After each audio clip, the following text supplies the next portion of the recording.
face à la crise de manière plus efficiente, l'État et le département de l'Isère s'associent pour en 2021 territorialiser le plan de relance autour de 5 axes prioritaires. L'association Apardap à Grenoble aide, elle, les femmes en grande difficulté d'insertion et sociale à passer le cap de la transition numérique avec des ateliers à distance et à la clé un diplôme. Et puis il avait déposé un recours contre l'attribution des projets labellisés IDEX par l'université Grenoble-Alpes. Il y a eu gain de cause. On écoutera Philippe Cinquin, professeur de santé publique à l'UGA et au CHU. Bonsoir à tous, je suis ravie de vous retrouver dans ce JT du mardi 20 avril 2021, toutes les heures à partir de 18h, l'essentiel de l'actualité du Grand Grenoble. Quoi qu'il en coûte, si l'État avait déjà dû intervenir après la crise financière de 2018, celle liée à la pandémie de Covid-19 est sans commune mesure. Le plan de relance mis en place est 4 fois plus important. Après une première phase en 2020, l'État s'associe au département en 2021 pour permettre de soutenir l'économie iséroise de manière plus efficiente. Charlotte Faulkner. Après les premières mesures d'urgence mises en place pour soutenir les salariés, les entreprises et les secteurs les plus touchés par la crise, l'État et le département signent un plan de relance départemental de 270 millions d'euros. L'idée est d'aller plus loin afin d'éviter un effondrement de l'économie.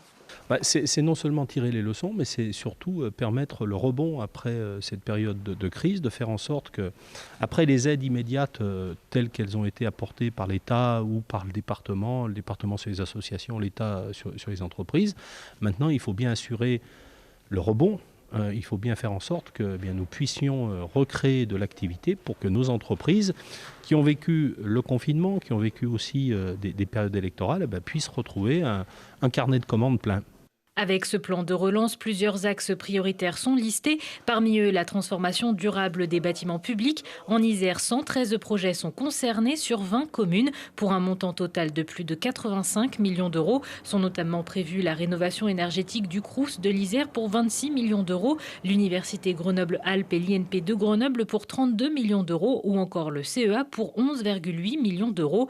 Les bâtiments départementaux sont eux aussi concernés. Pour les structures de la petite enfance, les écoles ou encore les collèges, 10 millions d'euros seront rajoutés aux 20 millions déjà existants du plan école. Les mobilités alternatives sont aussi concernées avec le développement de pôles d'échange multimodal, des aires de covoiturage ou encore les aménagements en faveur de la pratique cyclable, le tout pour 16,5 millions d'euros. Ce plan de relance territorialisé permet de pouvoir accélérer des projets dès cette année, des projets qui sans ce plan de relance auraient mis plus de temps à démarrer. L'opportunité est donnée par les crédits supplémentaires plan de relance qui permettent de fusionner en quelque sorte les financements et d'identifier avec le département les projets du territoire dans toutes les intercommunalités qui permettent d'avancer. Alors ce sont des dossiers qui pour certains existaient déjà, qui n'auraient peut-être pas pu être pris cette année, peut-être pas l'année prochaine. Et en tout cas, l'addition des financements dans le cadre du plan de relance permet de faire démarrer les choses beaucoup plus tôt que ça n'aurait été le cas. L'objectif final de ce plan de relance départemental est de pouvoir revenir le plus rapidement possible au niveau de richesse d'avant-crise, une fois celle-ci terminée. Un comité de pilotage présidé par le préfet de l'Isère et le président du département suivra la réalisation du plan. Un premier point d'étape est prévu au second trimestre 2021. Comme vous avez pu l'entendre dans ce reportage, le plan concernera en partie les mobilités alternatives et les pôles d'échange multimodal. À ce sujet, le SMAG, le syndicat mixte des mobilités de l'aire grenobloise, est bien parti puisqu'il vient de remporter le prix de la Commission européenne de la mobilité urbaine durable lors d'une cérémonie très Eurovision. Ce prix récompense plus particulièrement le plan de déplacement urbain adopté en 2019. Le jury a notamment été marqué par les actions pour favoriser le report modal et l'accélération de la transition énergétique des véhicules, tout en préservant les besoins de mobilité de tous les usagers, y compris les groupes socialement vulnérables. D'autres prix ont également été attribués à Bilbao, Lilienthal et Mönchengladbach, c'est en Allemagne. Liberté, égalité, fraternité, c'est sur cette devise que se fonde l'association de parrainage républicain des demandeurs d'asile et de protection à Grenoble. À l'heure où la plupart des démarches nécessitent un ordinateur et de savoir s'en servir, l'accès pour tous aux outils numériques est l'une des missions que l'Apardap s'est donnée. Lina Badreddine. Voilà le premier diplôme français. C'est leur dû. Leur récompense, un diplôme d'assiduité obtenu après une formation au numérique organisée par l'association de parrainage républicain des demandeurs d'asile et de protection qui abrite la maison digitale. Ce collectif destiné aux femmes migrantes et aux habitantes de quartier. Comme je l'ai dit, que je savais un peu manipuler déjà l'ordinateur, mais il y a pas mal de choses aussi que je ne savais pas.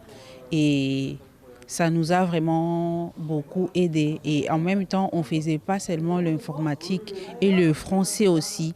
Le français, là, je le parle, mais pour écrire aussi, c'est un peu compliqué. Mais on a appris la grammaire, ouais, améliorer des fautes d'orthographe. Donc, on a appris pas mal de choses, oui. Mais avant cela, l'objectif était aussi d'apprendre à se servir de la souris d'ordinateur, des touches du clavier et apprivoiser les logiciels de traitement de texte, savoir aller sur Internet, rédiger une lettre ou un CV, prendre conscience des traces que l'on laisse en allant sur le web et finalement apprendre quelques bases de calcul. C'est pour savoir se débrouiller, puisque maintenant, même quand on soit migrante sans papier, on nous demande d'accéder à des sites, à la dématérialisation. Donc c'est savoir être autonome sur cela. Alors derrière ce cursus collectif, justement, toutes n'ont pas encore l'autonomie. Eh bien, on va leur proposer et on leur propose de suivre une formation à distance qui permet cette fois-ci d'avoir un suivi individualisé et d'avoir une reconnaissance non plus d'assiduité, mais de compétences dans ces domaines qu'on enseigne déjà en présentiel. Et certaines, comme Paxi, continuent de s'investir encore après la formation. J'ai eu l'opportunité de faire cette formation. J'ai appris beaucoup de choses. À cause de ça, aujourd'hui, je suis bénévole. Je donne des formations en informatique aussi aux gens aux apprentis. Voilà, et je dis merci. C'était très très bien faire la formation. La Maison digitale de Grenoble est ouverte à toutes les femmes en grande difficulté d'insertion et propose d'autres ateliers animés tout au long de l'année. Droit de réponse, Lina Badreddine recevait lundi soir dans ce JT le président de l'université Grenoble-Alpes, Yacine Laknecht, pour parler de l'IDEX de l'UGA et de sa dotation de 25 millions d'euros pendant 4 ans. Initiative d'excellence qui entre dans sa phase finale.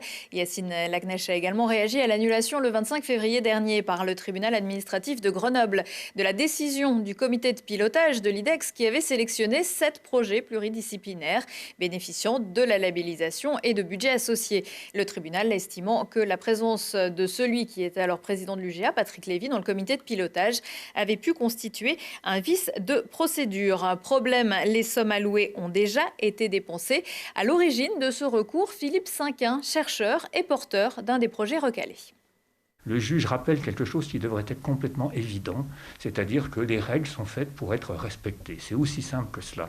Et moi, ce que je demande finalement, c'est simplement la mise en œuvre de la recommandation qui concluait le rapport des sages extérieurs qui ont analysé le problème d'un point de vue déontologique. Ces sages concluaient qu'il fallait que l'UGA reconnaisse l'erreur ou la faute et mettre en œuvre des réparations. Les projets ici ont été financés à hauteur de 1,7 million d'euros. Pour des chercheurs, c'est considérable. Ça a été une véritable catastrophe pour le projet dont j'étais responsable, mais pas seulement le mien. Au départ, il y avait 30 projets qui étaient en lice. Il y en a 16 donc, qui ont été auditionnés. Ces 30 projets, ça représente 1500 chercheurs. Ces 1500 personnes, elles avaient le droit que leur projet soit évalué dans des conditions conformes aux bonnes pratiques déontologiques. Le fait que ces conditions n'ont pas été réunies fait que les projets qui ont été sélectionnés ne sont pas nécessairement les meilleurs. Il y a un vice de procédure, certes, mais pourquoi un vice de procédure ? Ce que je regrette particulièrement, c'est la lâcheté des instances de l'université. C'était aussi bien Patrick Lévy que Yacine Laknecht qui avaient été dans leur rôle respectif de président de l'IDEX et de directeur exécutif de l'IDEX en responsabilité pour les faire rédiger ces règles. Comment est-ce qu'ils ont pu accepter qu'elles ne soient pas respectées ? Philippe Cinquin a reçu pour ses travaux la médaille d'argent et la médaille d'innovation du CNRS en 2013. Et dans le JT, jeudi, Charlotte Faulkner recevra Nora Dempsey, physicienne de l'Institut Néel et lauréate de la médaille de l'innovation CNRS 2021. Dis-moi où tu habites, je te dirai quelle eau tu bois. Des histoires d'eau à Grenoble, il y en a quelques-unes, mais pour être au clair avec tout ça, l'UFC Que Choisir publie une carte interactive pour vérifier la qualité de l'eau potable dans votre commune. En Isère, 98% des consommateurs ont une eau de bonne qualité. À Grenoble, la qualité de l'eau est considérée bonne, avec moins de 5% des analyses non conformes. Quelques bémols, parfois des traces de nitrate ou de plomb. Les résultats sont un peu moins bons dans les communes rurales. C'est toujours mieux que de boire de l'eau en bouteille. 65 fois plus chère et bien plus polluante entre le transport et l'emballage. Prochain rendez-vous avec l'actu dans 1 heure et en replay sur telegrenable.net. Excellente soirée à tous.